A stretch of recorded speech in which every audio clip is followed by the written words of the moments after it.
वार्ता की जाए, जिससे हमारे कार्यकर्ता और आम जनता को ये मालूम हो कि पिछले 1 साल में नरेंद्र मोदी सरकार ने क्या क्या काम किए हैं, क्या क्या उपलब्धि। केंद्र में श्री नरेंद्र मोदी के दूसरे कार्यकाल का पहला साल पूरा हुआ है।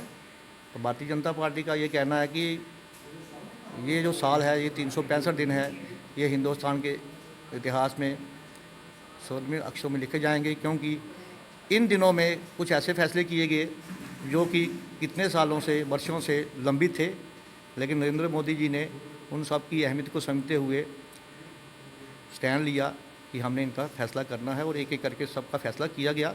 सबसे पहले देखो आप, 370 की लगभग 17 सालों से लंबित था, कोई उसके खिलाफ नहीं बोलता था। भारतीय जनता पार्टी वाले प्रोटेस्ट करते थे, जनसंघ वाले, प्रजा परिषद वाले करते थे, उनका मजाक उड़ाया जाता था और ये कहा जाता था कि दुनिया की कोई भी ताकत 370 को हाथ तक नहीं लगा सकती, हटाने की बात तो दूर है।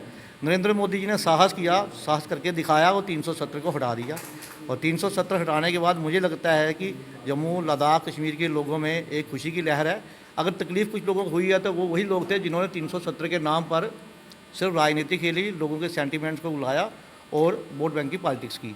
उसके साथ साथ दूसरी बात मैं बताऊं, हमारी जो सिख कौम है, हमारे सरदार भाई हैं, चाहे जम्मू कश्मीर के हैं, चाहे हिंदुस्तान के बाकी हिस्सों में, इनकी जो श्रद्धा के स्थान हैं, जिसमें से एक पाकिस्तान में करतारपुर स्थित है।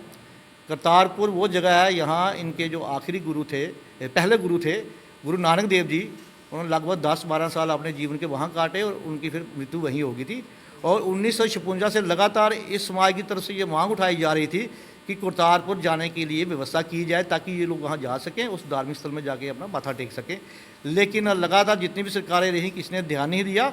नरेंद्र मोदी जी ने इसको भी हटा दिया, इस पाबंदी थी हटा दिया, पाकिस्तान से बात की, कॉरिडोर, करतारपुर कॉरिडोर का जो एग्रीमेंट हो गया और आज हमारे सिख भाई जो हैं आराम से वहाँ आ जा सकते हैं।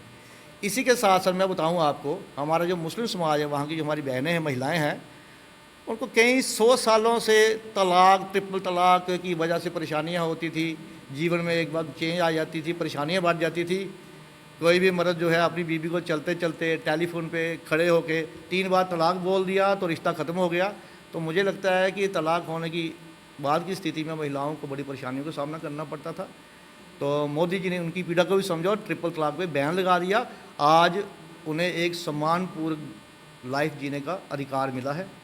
इसके साथ साथ मैं आपको ये बताना चाहता हूँ कि श्री राम मंदिर की अगर हम बात करें तो ये मसला भी बड़े लंबे समय से लंबित था। एजिटेशंस चलती रही, अलग अलग जगह बातें भी हुई, लेकिन जो पिछली पार्टियां थी उन्होंने इसकी तरफ कोई ध्यान नहीं दिया। नरेंद्र मोदी जी के आने के बाद राम मंदिर का मसला भी हल कर दिया गया और राम मंदिर का काम भी शुरू हो गया है। ये एक बहुत बड़ी उपलब्धि है। ये इसलिए नहीं है कि खाली हिंदू समाज की आस्था थी, मैंने आपको बोला, चाहे मुस्लिम समाज हो, चाहे सिख समाज हो, चाहे रिफ्यूजी हो, चाहे दलित हो। हम आप बात करेंगे अगर वेस्ट पाकिस्तान रिफ्यूजीज जो उनको अभी 370 हटने के बाद रिफ्यूजी टैग उनके माथे से हट गया है, उसके साथ साथ अब डोमिसाइल सर्टिफिकेट जब मिलेगा तो इसमें इसमें लगभग 70% जो आबादी है वो शेड्यूल कास्ट लोगों की है। तो वेस्ट पाकिस्तान रिफ्यूजी जो है उनमें 70% अगर शेड्यूल कास्ट है तो कितना बड़ा नंबर है ये। और इस समाज को भी अब सम्मानजनक जीवन जीने का हक मिलेगा।